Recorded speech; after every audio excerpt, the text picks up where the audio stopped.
Hai, saya Joe. Balik lagi di Dinding Joe. Jennifer Elizabeth Rodwell lahir pada tanggal 20 November 1990 di kota Overland Park di Kansas.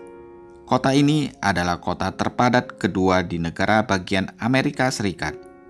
Jennifer adalah lulusan dari Park Hill High School di kota Kansas, Missouri. Dia dan Bo pertama kali bertemu pada musim semi pada tahun 2010 di Universitas Missouri, di mana mereka berdua kuliah dan memperoleh gelar di bidang teknik kimia. Teman-temannya menggambarkan Bo sebagai pria yang santai dan pendiam. Bahkan teman kuliah Jennifer juga mengatakan kalau Bo orangnya ramah, selalu bercanda dan gampang bergaul. Mereka lalu menikah pada bulan September 2015 dan membeli rumah seluas 214 meter persegi di kota Creve Coeur di Missouri. Dan pasangan ini berencana untuk segera memiliki anak. Bo mengatakan bahwa dia selalu ingin menjadi seorang ayah. Jadi, dia dan Jennifer mulai mencoba untuk mendapatkan momongan sejak musim gugur pada tahun 2018. Namun sayangnya, pada bulan Desember di tahun yang sama, pasangan tersebut mengetahui kalau Jennifer menderita penyakit endometriosis. Sekedar info, endometriosis merupakan penyakit inflamasi yang menurunkan kualitas dan kuantitas sel telur, serta membuat perubahan anatomi normal organ reproduksi sehingga mempersulit kehamilan. Pasangan Bo dan Jennifer terus mencoba untuk hamil sampai musim semi tahun 2019, tetapi tidak berhasil. Menurut Bo, pada bulan Mei dan Juni 2019, hubungannya dengan Jennifer mulai terasa hambar dan tanpa percikan asmara yang romantis lagi. Padahal, Jennifer dan Bo telah hidup bersama selama 9 tahun. Jennifer memiliki pekerjaan yang hebat sebagai insinyur kimia di kantor DuPont Chesterfield di Missouri. Sedangkan suaminya Bo yang berusia 31 tahun juga bekerja sebagai insinyur di perusahaan Ambitech. Bo Rodwell dan Jennifer akhirnya memutuskan untuk mengurangi upaya mereka mendapatkan bayi. Dan ternyata, mulai waktu itulah Bo berselingkuh. Hanya beberapa bulan kemudian, tepatnya pada bulan September 2019, Bo menerima berita mengejutkan. Jennifer akhirnya hamil. Jennifer sangat gembira karena dia merasa mereka akhirnya bisa menjadi satu keluarga yang utuh. Dia mulai merencanakan membuat kamar buat bayi, lalu mengubah asuransinya untuk calon anaknya, juga mempersiapkan biaya-biaya kelahiran bayinya nanti. Tapi Jennifer tidak sadar kalau Bo ternyata punya rencana lain yang tidak diketahuinya. Bo Rodwell telah memiliki seorang wanita simpanan, dan dia menginginkan kehidupan yang baru dengan wanita simpanannya. Pada hari Senin tanggal 11 November, saat salju dan hujan turun bersamaan dan membuat jalanan menjadi licin dan berbahaya, terjadilah pertengkaran hebat antara Bo dan Jennifer. Dan keesokan harinya, Selasa tanggal 12 November, sekitar pukul 9:44 di malam hari, Bo Rodwell melaporkan ke polisi kalau istrinya Jennifer Rodwell telah hilang. Bo memberitahu polisi kalau Jennifer terakhir terlihat meninggalkan rumahnya di pagi hari untuk pergi bekerja. Polisi segera melakukan pencarian, dan dengan cepat mereka dapat menemukan mobil Hyundai Sonata 2011 milik Jennifer pada malam itu juga. Mobil itu ditinggalkan begitu saja di kota Creve Coeur. Ponselnya ditemukan di dalam mobil, tetapi dompetnya hilang. Menurut polisi, Bo Rodwell menolak untuk mengizinkan polisi menggeledah rumah, mobil, atau ponselnya. Karena itu, polisi lalu menggeledah tong sampah yang diletakkan di tepi jalan depan rumahnya.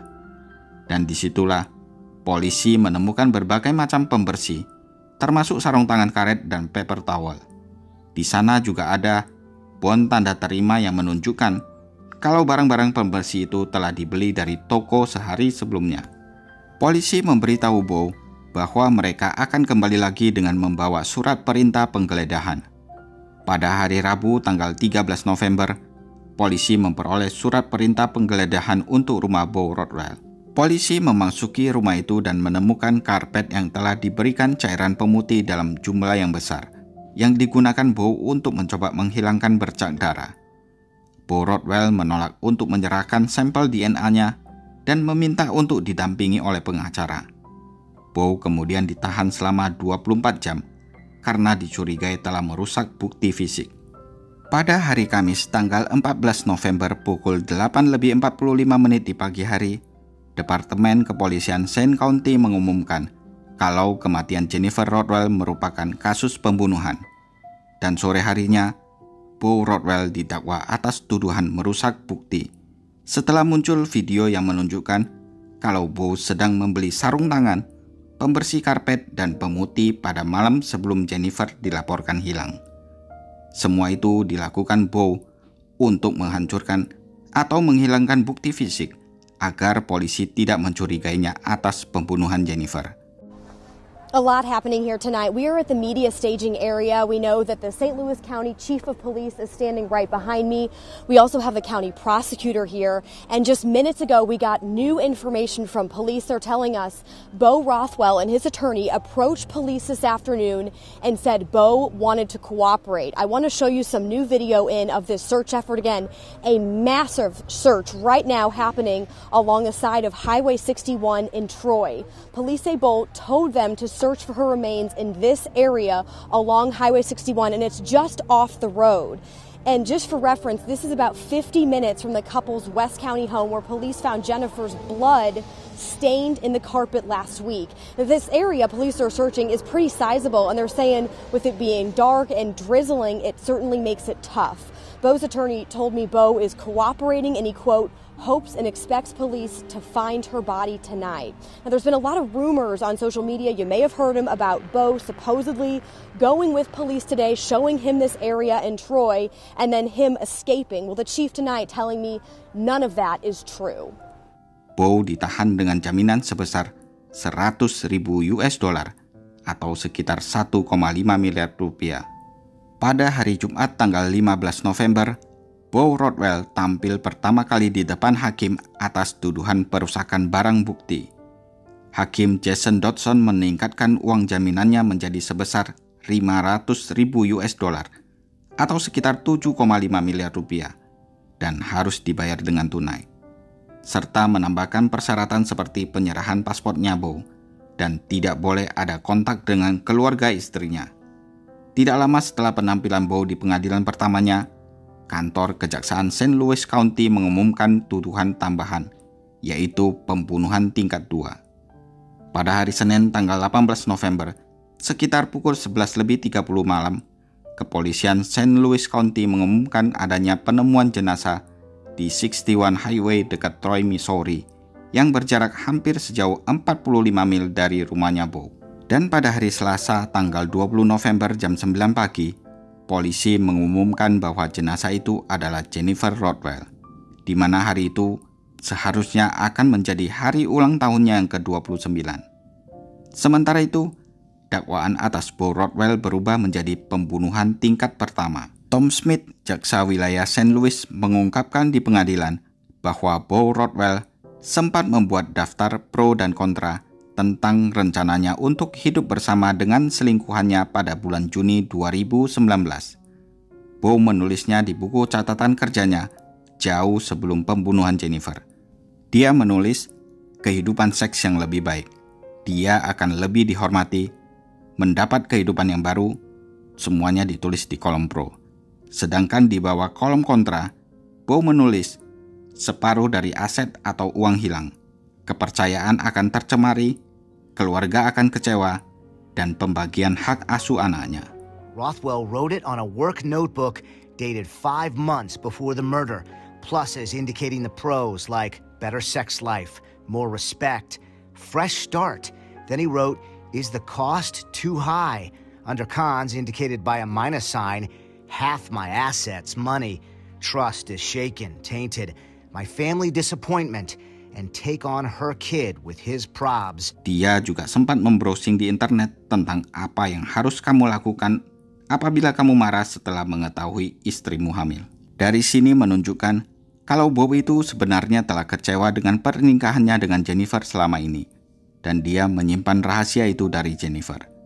Setelah melihat berita tentang menghilangnya Jennifer, selingkuhannya Bo muncul dan menunjukkan pesan-pesan antara dia dan Bo ke polisi. Bo akhirnya mengaku di pengadilan bahwa dia dan istrinya Jennifer berdebat di rumah mereka pada tanggal 11 November 2019 tentang perselingkuhannya. Pertengkaran itu lalu berubah menjadi kekerasan setelah Bo menolak untuk mengungkapkan identitas wanita selingkuhan dengannya. Jennifer yang marah menyuruhnya untuk menyimpan wanita jalang misteriusnya. Dan kemudian Bo malah menuduh Jennifer kalau bayi yang dikandung Jennifer itu bukan miliknya. Bo menjadi marah dan memukul kepala istrinya dari belakang dengan palu. Kemudian Bo mengikuti Jennifer yang saat itu berjalan terhuyung-huyung menuju tangga dan mencoba turun ke pintu garasi. Dengan kejamnya, Bo kembali memukul kepala Jennifer sampai Jennifer pingsan dan jatuh dari tangga. Bo yakin saat itu dia telah memecahkan tengkorak kepalanya Jennifer. Tapi dia sebenarnya tidak merencanakan untuk membunuh Jennifer yang saat itu sedang hamil 6 minggu. Rothwell struck a fatal blow to his wife's head November 11th, 2019. But the defense says he didn't plan it. It just happened after an argument in which Rothwell told his wife he'd been having a sexual affair. Setelah itu, Bo membuang tubuh Jennifer dalam keadaan telanjang di hutan, yang lokasinya sekitar 1 jam perjalanan dari rumahnya.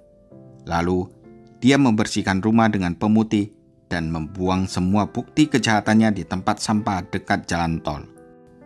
Keesokan harinya, rekan kerja Jennifer mengirim SMS kepada ibunya Jennifer.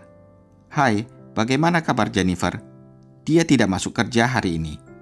Ibunya Jennifer langsung menelpon Bo, dan hal inilah yang akhirnya membuat Bo melaporkan hilangnya Jennifer. Selama persidangan, jaksa penuntut menggambarkan Bo Rothwell sebagai seorang perencana teliti yang kecewa dengan pernikahannya dan berencana untuk membunuh istrinya berbulan-bulan sebelumnya untuk mendapatkan kehidupannya yang baru. Jaksa mengatakan pembunuhan itu telah direncanakan berdasarkan bukti seperti membuat daftar pro dan kontra untuk meninggalkan istrinya demi wanita lain, dan juga banyaknya pesan SMS antara Bo dan selingkuhannya yang membahas masa depan mereka bersama nantinya. Pengacara Bo yang bernama Charles Barbario bersikeras mengatakan bahwa pembunuhan itu tidak direncanakan dan meminta juri untuk membebaskan Bo dari tuduhan pembunuhan tingkat pertama. Meskipun Bo bersalah atas pembunuhan istrinya dan juga merusak bukti kejahatan.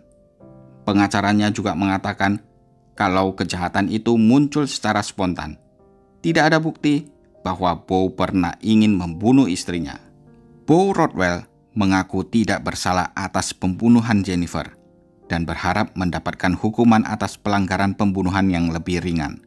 Setelah meninjau ratusan dokumen, foto, dan mendengarkan kesaksian dari para saksi, para juri membutuhkan waktu 3 jam 20 menit untuk memutuskan kalau Bo Rothwell bersalah atas pembunuhan tingkat pertama, merusak barang bukti dan membuang jenazah Jennifer.